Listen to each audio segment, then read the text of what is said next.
এখানকার তাবৎ যে তান্ত্রিকরা রয়েছেন তারা সবাই এই বট গাছের গোড়ায় কখনো না কখনো এসেছেন এবং তন্ত্রমন্ত্র করেছেন।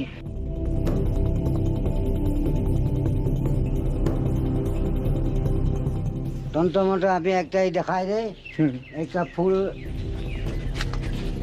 একটা রক্ত দেওয়া, হ্যাঁ, ফুল তুলে ফুল তুলে হয় আমার এই ফুল পড়ায় ত্রিভুবন লড়াই। দুপুর 12টায় একেবারে গায়ে কোনো কাপড় চোপড় কোনো সুতা থাকবে না, বিবস্ত্র হতে হবে। বিবস্ত্র হয়ে এই ফুল তুলে আনতে হবে। তারপরে তিনি যে মন্ত্র বললেন সেই মন্ত্র পাঠ করবেন, পাঠ করে এই ফুলে ফোঁ দিবেন। এরপরে এই ফুল যাকে ছোঁয়ানো হবে সেই মেয়েটি মন্ত্রমুগ্ধের মতো পিছনে পিছনে চলে আসবে। এরকম ঘটনা ঘটিয়েছেন আপনি? আপনি আপনি করতে পেরেছেন? এরকম হয়েছে? আমি করেছি, প্রমাণ আছে।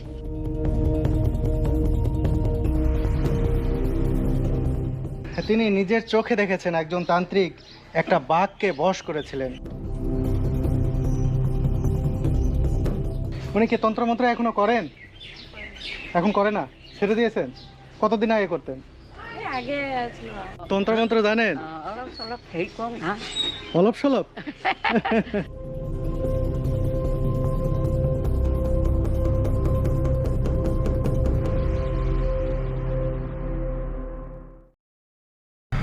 আসামের গুয়াহাটি থেকে শুভেচ্ছা জানাচ্ছি আমি সালাউদ্দিন সুমন। বন্ধুরা, আজকে আমি আসামের গুয়াহাটি থেকে আবারও যাচ্ছি সেই জাদুর দেশ, তান্ত্রিকদের দেশ মায়ংয়ে। এর আগে আমি মায়ংয়ে গিয়েছিলাম। মায়ংয়ের তান্ত্রিকদের সম্পর্কে, তাদের জাদুবিদ্যার সম্পর্কে একটি ভিডিও তুলে ধরেছিলাম। সেই ভিডিওতে তিলক হাজারিকা নামে একজন তান্ত্রিককে দেখিয়েছিলাম। ভিডিওর পর তিনি তার বেশ নামডাক হয়ে যায় এবং তার সম্পর্কে অনেকেই আমার কাছে বিভিন্ন বিষয়ে জানতে চান, তার মোবাইল নাম্বার পেতে চান, নানান কিছু হয়ে গেছে। আমি যেহেতু আবারও আসামে এসেছি, এই গুয়াহাটিতে এসেছি, সে কারণে ভাবলাম সেই তন্ত্র মন্ত্রের দেশ, সেই মায়ংয়ে আবারও আমি যেতে চাই, কথা বলতে চাই তিলক হাজারিকা সহ সেখানে আরও যে তান্ত্রিকরা রয়েছেন এবং সেখানকার তন্ত্র মন্ত্রের আরও যে বিষয়গুলো সেখানে রয়েছে যেগুলো আমি নিজেও জানি না বা সেই আগের ভিডিওতে যা আমি তুলে ধরতে পারিনি, সেই অজানা জাদুকরদের কথা, অজানা তন্ত্রমন্ত্রের কথা এই ভিডিওতে আমি তুলে ধরার চেষ্টা করব। চলুন বন্ধুরা, আবারও ঘুরে আসি সেই জাদুবিদ্যার দেশ মায়ং থেকে।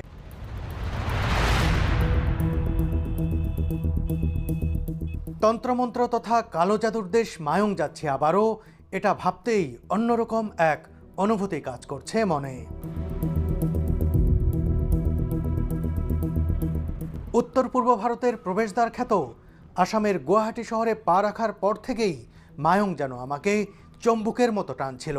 তাই সকাল সকাল স্থানীয় ড্রাইভার মুক্তার আলী ভাইয়ের গাড়িতে চেপে রওনা দিলাম আমি আর নিলয়। মায়ং তো বরাবরই আমার ভালো লাগছিল, মানে একটা আধ্যাত্মিক একটা গ্রাম, মানে একটা রহস্যজনক গ্রাম। তো এবার গিয়ে আগেরবার যখন তিলক হাজারিকার সাক্ষাৎ পাই তখন আসলে তার মর্মটা বুঝতে পারি নাই, কিন্তু মানুষের এই রেসপন্স দেখে আমি আসলে অবাক যে তার এত ভক্ত সমর্থক এবং তার কাছে আসলে তার সাথে যোগাযোগ করতে চায় মানুষের যে একটা তীব্র আকাঙ্ক্ষা, এটা দেখে তো আমি হতবাক।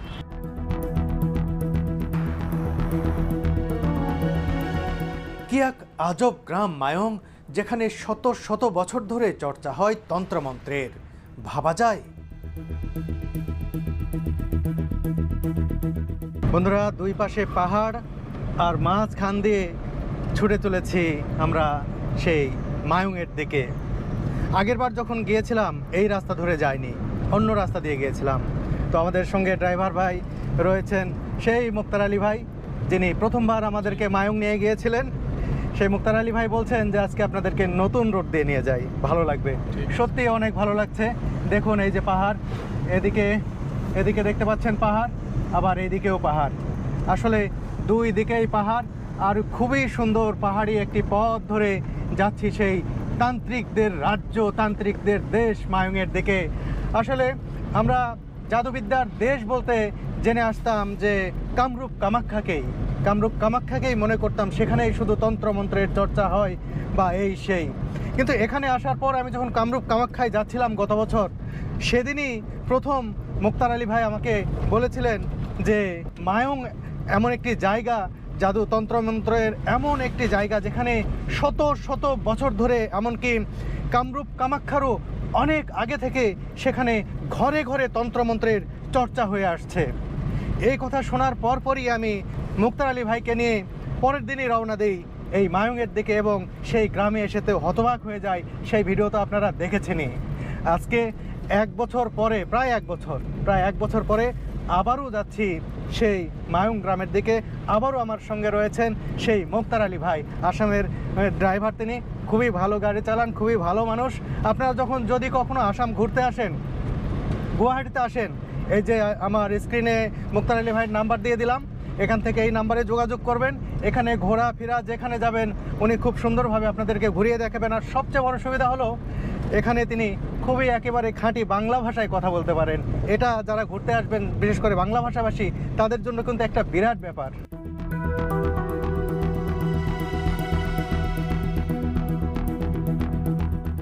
আসামের মরিগাঁও জেলার মায়ং যে অতি প্রাচীন একটি গ্রাম এবং এটি যে কালো জাদুর জনপদ, সেই ইতিহাসই সংরক্ষণ করা হচ্ছে মায়ং গ্রামে স্থাপিত একটি জাদুঘরে। চলতে চলতে আমরা পৌঁছে গেলাম সেই জাদুঘরের কাছে।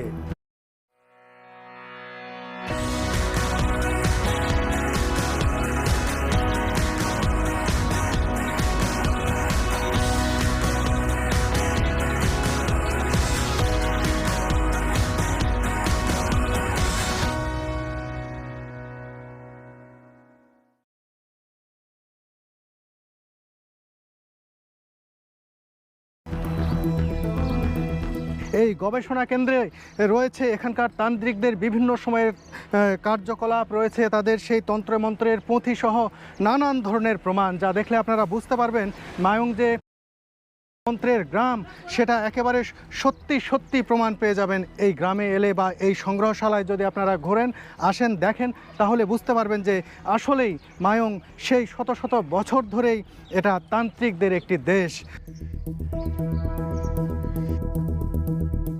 মায়ং জাদুঘরে সংরক্ষিত এই গ্রামের প্রাচীনত্ব আর জাদুচর্চা সম্পর্কিত জ্বলন্ত নিদর্শন বিস্তারিত দেখাবো এই ভিডিওর শেষ ভাগে।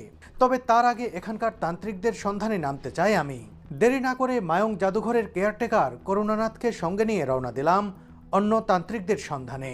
এখানে যারা এখনো তন্ত্রমন্ত্রের চর্চা করেন তাদের সবাইকেই চেনেন তিনি।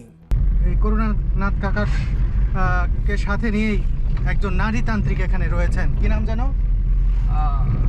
নারী তান্ত্রিকের নাম কি জানো? জয়ন্তী দেবী তার নাম। তো তার বাসায় তিনি আমাদেরকে নিয়ে যাচ্ছেন। আমরা তো বাসা চিনব না, তিনি আমাদেরকে তার বাড়িটি দেখিয়ে দেবেন। এটা আমাদের জন্য খুবই ভালো হলো। দেখি জয়ন্তী দেবী কি ধরনের তন্ত্রমন্ত্র করেন আর তিনি তান্ত্রিকই বা কেমন, সেটি দেখতে চাই। আহি আমাৰ যিহেতুকে যাদুৰ দেশ মায়ঙৰ গাঁৱৰ ভিতৰত আপোনালোকক যিহেতুকে সোমোৱাই দিছোঁ, আৰু যিজন বেজৰ ওচৰত আপোনালোকে যাম বুলি কৈছে তেওঁলোকৰ ওচৰত গৈ আছোঁ বাৰু। তেওঁলোকক যদি পাওঁ আপোনালোকে দেখিব, তেওঁলোকে যিকোনো ব্যৱহাৰ বা মন্ত্ৰ শক্তিৰে জণ্ডিছ বা আৰু বিভিন্ন ধৰণৰ কৰ্ম কৰে।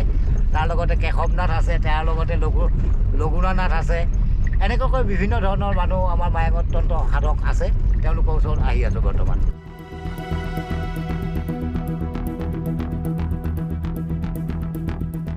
মায়ং বিরাট একটি গ্রাম, এর ব্যাপ্তি কয়েক কিলোমিটার এলাকা জুড়ে।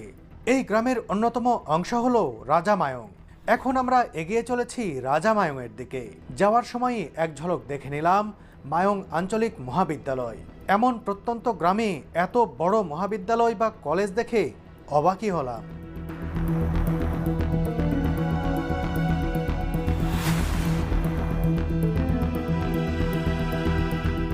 মহাবিদ্যালয় পেরিয়েই পৌঁছে গেলাম রাজা মায়ংয়ে। আমাদের গাড়ি গিয়ে থামলো রাস্তার মোড়ের বিশাল একটি বট গাছের পাশে।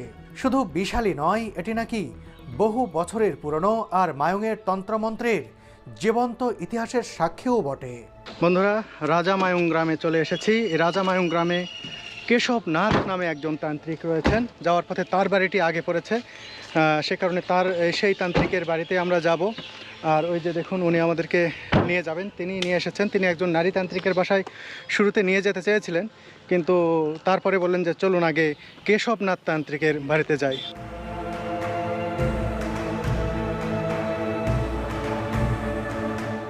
এই যে বট গাছ দেখছেন, বিরাট একটি বট গাছ। এই বট গাছের নিচেও অনেক তন্ত্রমন্ত্র করা হয়ে থাকে, বিভিন্ন তান্ত্রিকরা করে থাকেন। আমি বিভিন্ন ছবিতে এই বট গাছটি দেখেছি। এখানেই সেই কালো জাদুর চর্চা হয়ে থাকে। অনেকেই অনেক জাদুকরী এখানে বসে তন্ত্রমন্ত্র করে থাকেন এই বট গাছের গোড়ায়।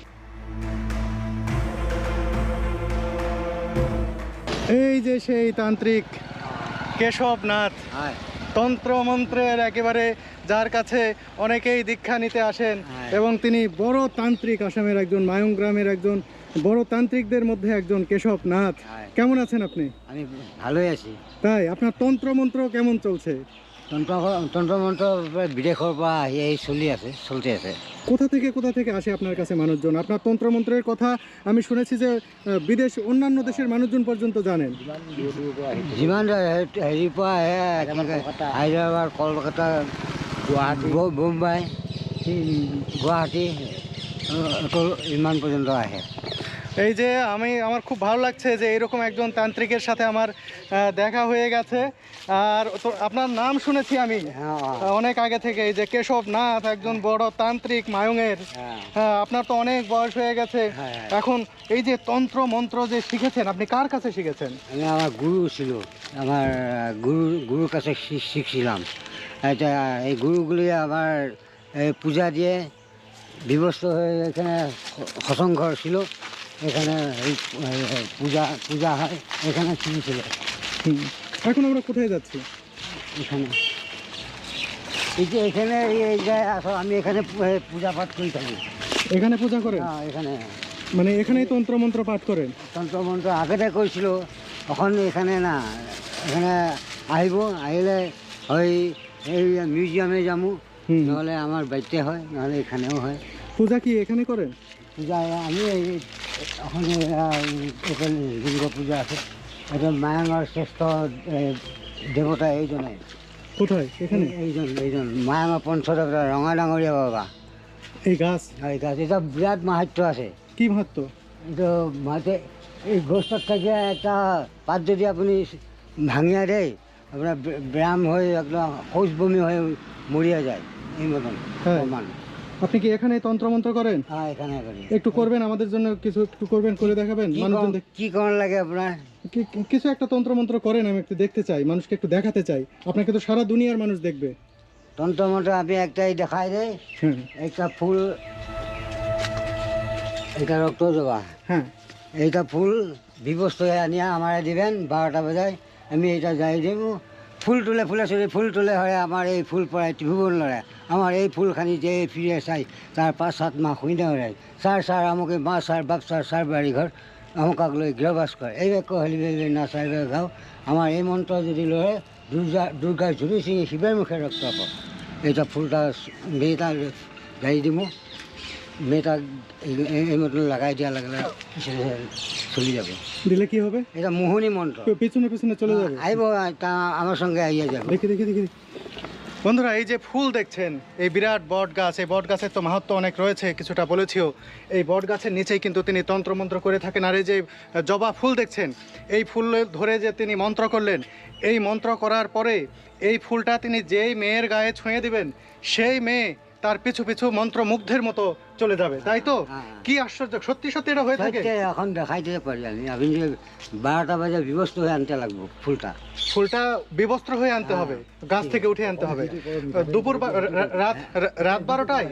আর একটা আছে, দাঁড়ান, এটা কি রাত 12টায় নাকি দিনের 12টায়? দুপুর 12টায় একেবারে গায়ে কোনো কাপড় চোপড়, কোনো সুতা থাকবে না, বিবস্ত্র হতে হবে। বিবস্ত্র হয়ে এই ফুল তুলে আনতে হবে। তারপরে তিনি যে মন্ত্র বললেন সেই মন্ত্র পাঠ করবেন, পাঠ করে এই ফুলে ফোঁ দিবেন। এরপরে এই ফুল যাকে ছোঁয়ানো হবে সেই মেয়েটি মন্ত্রমুগ্ধের মতো পিছনে চলে আসবে। এরকম ঘটনা ঘটিয়েছেন আপনি? আপনি করতে পেরেছেন? এরকম হয়েছে? আমি করেছি, প্রমাণ আছে। এখনো করতে পারবেন? আপনার এখানে কাইট লাগবো, আপনি দিল্লি থাকক, এখান থেকে আমি মাছের কাইট খারাপ মন্ত্র বাহারি। কি মাছের কাইট যখন লাগিয়ে যায়, মাছের কাইট আমি এখান থেকে যাই দিব, এখানে খালি নামটা লাগবো, আর কোন সাইডে লাগছে সেটা বলতে লাগবো। আমি এখান থেকে খেলাম, মন্ত্র বাহারি অত আছে। ওরে বাবা, তিনি বলছেন যে এখানে নয় শুধু, এটা তো আসাম, দিল্লিতেও যদি কোনো মানুষের গলায় কাঁটা বাঁধে, কোন পাশে কাঁটা বেঁধেছে এবং তার নাম কি সেটি যদি তাকে বলা হয়, তিনি মন্ত্র বলে তার কাঁটাটি সাথে সাথে নামিয়ে দিতে পারবেন। আর কি পারেন আপনি? আরও আছে ওটা কত বলবো দুই একটা বলেন একটু। আমি পরে বলবো এখন